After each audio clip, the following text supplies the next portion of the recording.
तानिया को फाइनली किसी रिपोर्टर ने कहा, Tania you are the best entertainer, सच हो चाहे झूठ हो। मैंने टीवी आपके लिए देखी और बहुत सारे लोगों ने टीवी आपके लिए देखी और आपने हंगामा मचा के रखा शो के अंदर लगातार, तो आपकी परफॉर्मेंस को देख करके मुझे बहुत अच्छा लगा। Well done Tania. फाइनली चलो किसी ने तो तानिया को एक लाइन ऐसी बोल दी जिससे तानिया में थोड़ी सी स्ट्रेंथ बाकी बच जाए। जोकर की कहानी में कोई इंपॉर्टेंस नहीं होती है। आप सर्कस में भी जब जाते हो तो स्टार्टिंग में जोकर आता है, फिर कहीं पर जब ड्रेस चेंजिंग हो रही होती है या फिर कोई तगड़ा सा सेटअप लग रहा होता है, शेर आ रहे होते हैं, तो उस वक्त है ना ब्रेक नहीं दिया जाता है शो को। उस वक्त एक जोकर की जरूरत होती है। जोकर आता है, आकर के एंटरटेनमेंट करता है, रस्सी से नीचे गिर जाता है, जहां से चलते हुए हम लोगों को देख के सोच रहे होते हैं ओ माय गॉड क्या जिम्नास्टिक चल रही है, कैसे रस्सी के ऊपर लड़की चल रही है, और उस समय एक जोकर उसी रस्सी से नीचे गिरते हुए भी आपको दिखाता है। जोकर सबसे ज्यादा रिस्क लेता है।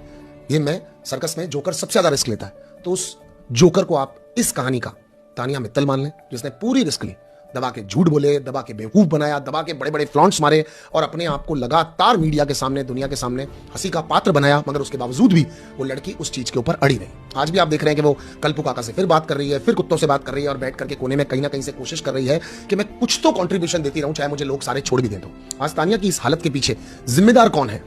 मेकर्स। गौरव, आपकी एक बात बार आई, आपकी आंखों में आंसू आए।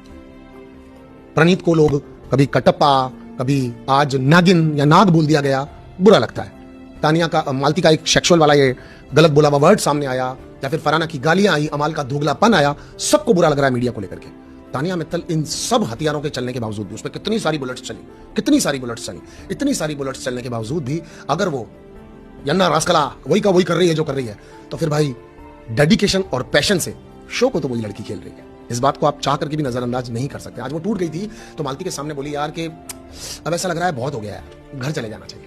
तानिया सवाल पूछा गया, सच्ची है आप, पर आप बहुत सच्ची हैं, ईमानदार हैं, आप बिल्कुल झूठ नहीं बोल रही हैं, आप बिल्कुल जो भी कह रही हैं सच है, आपके सारे पैसे दौलत सारी चीजें सच्ची होंगी, मगर एक बात समझ में नहीं आ रही है कि आपको बात बात पर रोना आता है। यहां पर प्रेस कॉन्फ्रेंस में आपसे इतने सवाल पूछे जा रहे हैं, आपको रोना क्यों नहीं आ रहा है? तो मैं आपको एक बात बताता हूं कि तानिया मित्तल ने 1-on-1 कॉन्वर्सेशन में, मैं प्रेस को आंसर कर रहा हूं, तानिया मित्तल ने 1-on-1 प्रेस कॉन्फ्रेंस में कभी भी रोया नहीं है।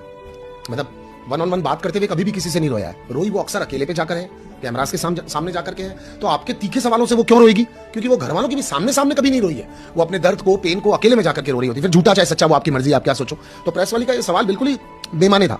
और आया सवाल कि आप अपने भाई को देख करके और बहुत ज्यादा रो रही थी, आप ड्रामा कर रही थी, तो भाइयों को देख करके, फैमिलीज को देख करके रोना आ सकता है। और जीके सर, आपने वहां पे अचानक से बीच में एक चीज बोली थी कि नहीं इसके पास वीडियो देखने का मौका था, चिट्ठी विट्ठी लेटर वेटर नहीं पढ़ पाई तानिया ने जब कहा, तो आपने कहा कि वीडियो देखने का मौका था, इसने देखा नहीं। सर उस समय भी तो वो जो महान फेक बन रही होगी आपके हिसाब से, वो बनने की कंटिन्यू कोशिश कर रही थी, तो फिर उसको फेक बनने देते। वो उस फेक बनने के चक्कर में ही तो ये सब कुछ कर रही थी ना सर, तो फिर उसका फेक बनना गलत कैसे हो गया, है ना? तो वो अपने घर वालों के आने पे तो रोएगी ही रोएगी, राइट?